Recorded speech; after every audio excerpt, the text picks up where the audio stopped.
இந்த பதிவு பார்க்க போகிற அத்தனை அன்பர்களுக்கும் அடியார்களுக்கும் அடியேனுடைய பணிவான வணக்கங்களை தெரிவிச்சுக்கிறேன். அன்பினை பெறுவாயாகில் அதர்மங்கள் அனைத்தும் நீங்கி துன்பமும் தவிர்ந்து போகும், துயரம் இங்கு உண்டோ சொல்வாய். அதே அம்பலவன் கவிராயர் பாடிய அதே அறப்பளீஸ்வர சதகத்திலேருந்து இன்னும் ஒரு பாடல் சொல்லணும். நிறைய பாடல் ரொம்ப அருமையான பாடல்களாக இருக்குது. அது எல்லா பாடலுமே கூட சொல்லலாம். அவ்வளவு இந்த காலத்துக்கு தேவைப்படக்கூடிய ஒரு பாடல். இன்னொரு பாடல் சொல்லணும் அப்படின்னு ஆசையாக இருந்தது. அந்த பாடல் யார் ரொம்ப அரியது கேட்கின் பெரிது பெரிது புவனம் பெரிதுன்னு ஔவைய முருகன் கேள்வியாக கேட்பார். அது மாதிரி அரியது எது, நெடியது எது, பெரியது எது அப்படின்னு கேட்பார் இல்லையா? அதுபோல் அரியராகக்கூடியவர்கள் யார்? இப்போ அரியர்னால் வேறு பொருள். தேர்வில் பாஸ் ஆகாமல் விட்டுட்டு அது திரும்ப எழுதுனா அது அரியர். ஆனால் இந்த அரியர் வேறு. அது ஆங்கில அரியர், இது தமிழ் அரியர். அருமையானவர்கள், அதாவது அரியவர்கள், அரியது அப்படின்ற பொருளில் அரியர் ஆவோர் அப்படின்னு ஒரு பாடல். பதின்மரில் ஒருத்தர் சபை மெச்சிடப் பேசுவோர், பாடுவோர் 100 ஒருவர், பார்மீதில் 1000 விதி தப்பாது பாடி பாடி பிரசங்கமிடுவோர், இதன் அருமை அறிவோர் 10,000 இதை அறிந்து மகிழ்வர்.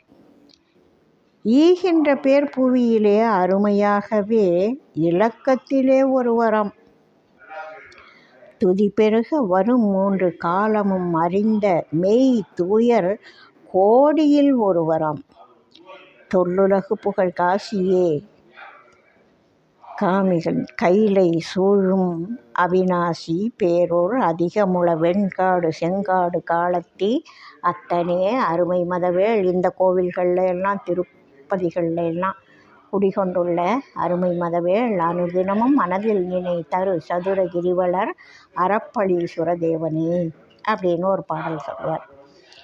இந்த காலத்துக்கு இதுவும் நம்ம யோசித்து அப்படியே நம்ம சுற்றி இருக்கிறவர்களையெல்லாம் யோசிக்கிறப்போ, பதின்மரில் ஒருவர் சபை மெச்சிட பேசுவோர். எல்லாரும் பேசுவாங்க, பேசுறதுக்கு தான் வாய் இருக்குது, பேசிகிட்டே இருக்கிறாங்க எல்லாரும். ஆனால் மற்றவங்க மெச்சும்படியாக பேசக்கூடியவர்கள். சொல்லுக சொல், அச்சொல்லை பிரிதோர் சொல் வெல்லும் சொல் இன்மை அறிந்து அப்படின்னு சொல்லுவார் வள்ளுவ பெருந்தகை இல்லையா? அதுபோல் பதின்மரில் ஒருவர் சபை மெச்சிட பேசுவோர், மற்றவங்க பாராட்டும்படியாக பேசக்கூடியவர்கள். சும்மா ஏதோ ஒரு 10ல் 1 அப்படி தான் பேசுவாங்க. பாடக்கூடியவர்கள், பாடுவோர் 100 ஒருவர். ஒரு 100 பேர் இருக்காங்கன்னா அதில் ஒருத்தர் பாடுறவங்களாக இருக்கலாம். எல்லாருக்கும் அந்த பாட்டு வராது, எல்லாருக்கும் அந்த பேச்சு சாமர்த்தியம் இல்லை. சொல்லின் செல்வன்னு ஆஞ்சநேயனை சொல்கிறாங்க, ஹனுமனை. இன்னைய வரைக்கும் அந்த சொல்லின் செல்வன் அப்படின்ற பட்டத்தை வாங்கக்கூடியவங்க வெகு சிலர். அதுபோல் பதின்மரில் ஒருத்தர் சபை மெச்சிட பேசுவோர், பாடுவோர் 100 ஒருவர், பார்மேதில் 1000 விதி தப்பாது பாடி பாடி பிரசங்கமிடுவோர். இந்த உலகத்தில் அந்த விதி தப்பாமல் சங்கீதத்துக்குண்டான இலக்கணத்தோட பாடி பிரசங்கம் பண்ணக்கூடியவர் 1000 ஒருத்தர் அப்படி இருக்கலாம்.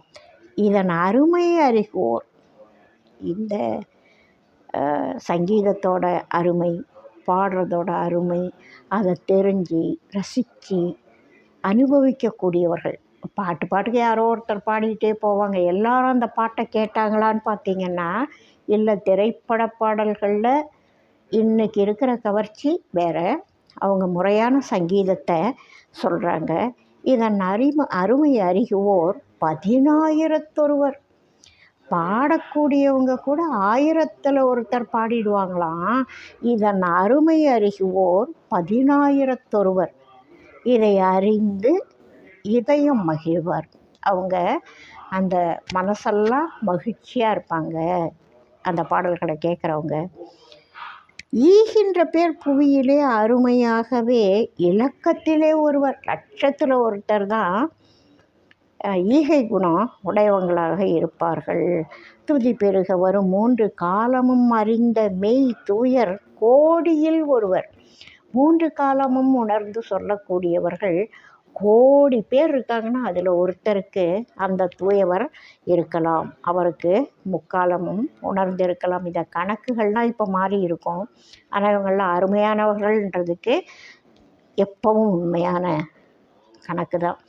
இப்போ கோடியில் ஒருத்தராக இன்னும் சில கோடிகளை அதிகமாக்கணுமான்றது அதுக்கப்புறம்தான் தெரியும். திரைப்பட பாடல்களை ரசிக்கிறது எல்லாரும் பட்டி தொட்டி எல்லாம் ரசிப்பாங்க, பாடுவாங்க. அந்த பாடல்களுக்கு என்ன பொருள், அது என்ன, எதுக்காக பாடுறாங்க, என்ன மக்கள் போய் அந்த கருத்துக்கள் சேருது, இதையெல்லாம் ரொம்ப யோசிக்க வேண்டிய காலமாக இருக்குது. பல பாடல்களில் சொற்களே இருக்காது. சொல்லே வேறு ஏதோ சொல்லாக இருக்கும். வேறு ஏதோ மொழியிலேருந்து வேறு ஏதோ ஒரு எழுத்தை போட்டு வேறு ஏதோ ஒரு உச்சரிப்பை போட்டு ஏதோ ஒரு பாடல், அதுக்கு எல்லாரும் ஆடக்கூடிய நிலை. அந்த ஆடலும் பார்க்குற மாதிரி இருக்காது, பாடலும் கேட்குற மாதிரி இருக்காது. கேட்கக்கூடிய இனிமையான, பார்க்கக்கூடிய இனிமையான நடனங்களும் பாடல்களும் இன்றைய திரைப்படங்களில் நிறைய குறைஞ்சி போச்சு. மக்களை போய் சென்றடைகிறது திரைப்படங்கள் தான். கச்சேரிகள் ரொம்ப அளவில் கம்மி. அதுபோல் இன்றைக்கி எண்ணிக்கை பல மாற்றங்களை கொண்டு இருக்குது. பொருளே இல்லாத பாட்டுக்கு குழந்தைங்க முதல் கொண்டு ஆடுறாங்க. குழந்தைங்களுக்கு பொருளே தெரியாது. அந்த பீட்னு சொல்லுவாங்க, அந்த வாசிப்பு, அதை வச்சு குழந்தைங்க ரசிக்கிறாங்க.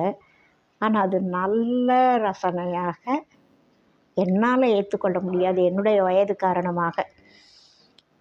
இப்போ இருக்கிற குழந்தைங்களுக்கு அப்படி தான் பிடிச்சிருக்கு. அந்த மாதிரி சொல்கிறாங்கப்பா. இவர் சொல்கிறார் பாருங்க, 10 ஒருத்தர் சபை மெச்சிட பேசுவோர், பாடுவோர் 100 ஒருவர், பார்மீதில் 1000 விதி தப்பாது பாடி பாடி பிரசங்கமிடுவோர். தைரியமாக கச்சேரியில் போகுது, மேடையில் உட்கார்ந்து பாடக்கூடியவர்கள் 1000ல் ஒருத்தராக இருக்கலாம் அப்படின்னு சொல்கிறாரு. இதன் அருமை அறிகுவோர் 10,000 ஒருவர், இதை அறிந்து இதயம் மகிழ்வார். ஈகின்ற பேர் புவியிலே அருமையாகவே இலக்கத்திலே ஒருவராம். துதி பெருக வரும் 3 காலமும் அறிந்த மெய் தூயர் கோடியில் ஒருவராம். இந்த மெய் தூயர் அப்படின்றவங்க தவம் பண்ணால் மட்டும்தான் முக்காலத்தை உணர முடியும். வரும் பொருள் உரைக்கிறவர்கள் ரொம்ப ரொம்ப இப்போ குறைஞ்சிக்கிட்டு வராங்க. ஏன்னா வாழ்க்கை பரபரன்னு ஓடுது. தவம்னா என்ன, தவம் பண்ணணுமா வேணாமா, பண்ண முடியுமா முடியாதா, இதை யோசிக்கிறதுக்கே நிறைய பேருக்கு அவகாசம் இல்லை. தவம்னா என்னன்றதே தெரியாது. அந்த காலத்தில் காட்டில் போய் உட்காந்து மேலெல்லாம் புத்து வளரக்கூடிய அளவுக்கு பண்ணது மட்டும்தான் தவம் அப்படின்னு இல்லை.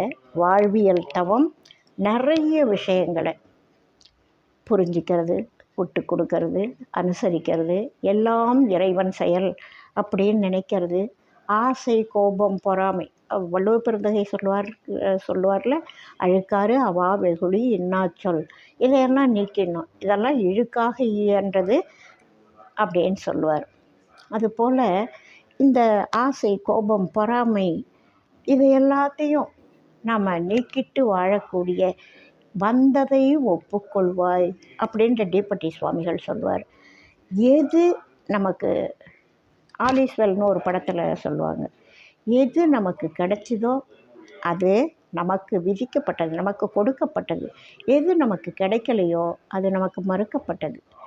இதை நல்ல மனசோட, அதாவது கோபம், வெறுப்பு, விருப்பு இதெல்லாம் இல்லாமல் வந்ததை ஏற்றுக்கக்கூடிய மனசு இருந்தால் நம்ம யாருமே கோபமாகவே பேச மாட்டோம். அந்த குணங்கள் கொண்டு ஒழுகக்கூடியது. மற்றவங்களுக்கு எக்காரணத்தை கொண்டு துன்பம் தரக்கூடாது. இப்படியெல்லாம் வாழக்கூடிய வாழ்க்கையே, ஒழுக்கமான வாழ்க்கையே தவம் தான். அதுவே மிகப்பெரிய தவம். அதை நம்ம செய்தாலுமே போதுமே. அந்த மாதிரி வாழக்கூடிய தவசிகளுக்கு கட்டாயமாக முன்னாடி நடந்ததும் தெரியும், இப்போ நடந்துகிட்டு இருக்கிறதும் தெரியும், நாளைக்கு என்ன நடக்க போகுதுன்றதும் தெரியும். யாரும் என்னுடைய தாயார் தகப்பனாரை நான் மீண்டும் மீண்டும் இந்த இடத்துலையும் நினைவுபடுத்திக்க வேண்டிய இடத்துல இருக்கேன். வாழ்வியல் நிகழ்வுகளில் என்னோட தந்தையாருக்கும் என்னோட தாயாருக்கும் அந்த வகை அனுபவங்கள் உண்டு. அவங்க ஒரு குறிப்பிட்ட காலத்தில் அருட்சக்தி அன்னையாரோட பழகிற போது என்னோட தந்தையார் பல பேருக்கு, அது அவருடைய சொந்த தவம் கிடையாது, அருட்சக்தி அன்னையாரோட குறிப்பினால், அவங்களுடைய கருணையினால், அருள் பிரசாதத்தால் பல பேருக்கு வரும் பொருள் உரைக்கக்கூடிய ஆற்றல் என்னோட தந்தையார்கிட்ட இருந்தது. எங்கள் குடும்பத்துக்கு தேவையான பல விஷயங்களை அந்த வரும் பொருள் உரைக்கும் அந்த ஆற்றலால் என்னோட தாயார் எங்களுக்கு பல அட்வைஸ் பண்ணியிருக்காங்க. இப்படி நடக்கும், நீ கவலைப்படாத, இப்படி நடக்காது, நீ பயப்படாத, இதை பண்ணு உனக்கு நல்லா இருக்கும், இதை பண்ணாத உனக்கு அது தப்பாக இருக்கும் அப்படின்னு என்னோடய தாயார் எனக்கு வாழ்வியல் வரும் பொருள் உரைச்சி, அது மாதிரி நான் சொல்லணுன்னா இன்றைக்கி பல உதாரணங்கள் என்னால் கொடுக்க முடியும். அந்த அளவுக்கு என்னோடய தாயாரும் தந்தையாரும் ஆற்றல் வாய்ந்தவர்களாக இருந்தாங்க. அப்படின்ற காரணத்தினால தான் எனக்கு இந்த அருட்பாடல்கள் மேலே இவ்வளவு ஈர்ப்பும் அதோட சக்தி மேலே ஒரு நம்பிக்கையும் எனக்கு வர காரணமாக இருந்தது என்னோடய பெற்றோர், என்னோடய சூழ்நிலை, அருட்சட்ட அடியார்களுடைய சேர்க்கை. இப்படி சொல்லிட்டு இந்த பதிவை கேட்குறவங்க நல்ல விஷயங்களை லைக் பண்ணுங்கள், ஷேர் பண்ணுங்கள், கமெண்ட் பண்ணுங்கள். இதுவரை பண்ணாதவங்க சப்ஸ்கிரைப் பண்ணுங்கள். நல்ல விஷயத்துக்கு ஆசைப்படுங்க. வாழ்க வளமுடன். அடுத்த பதிவில் இன்னொரு அருமையான பாடலோடு சந்திக்கலாம். வாழ்க வளமுடன்.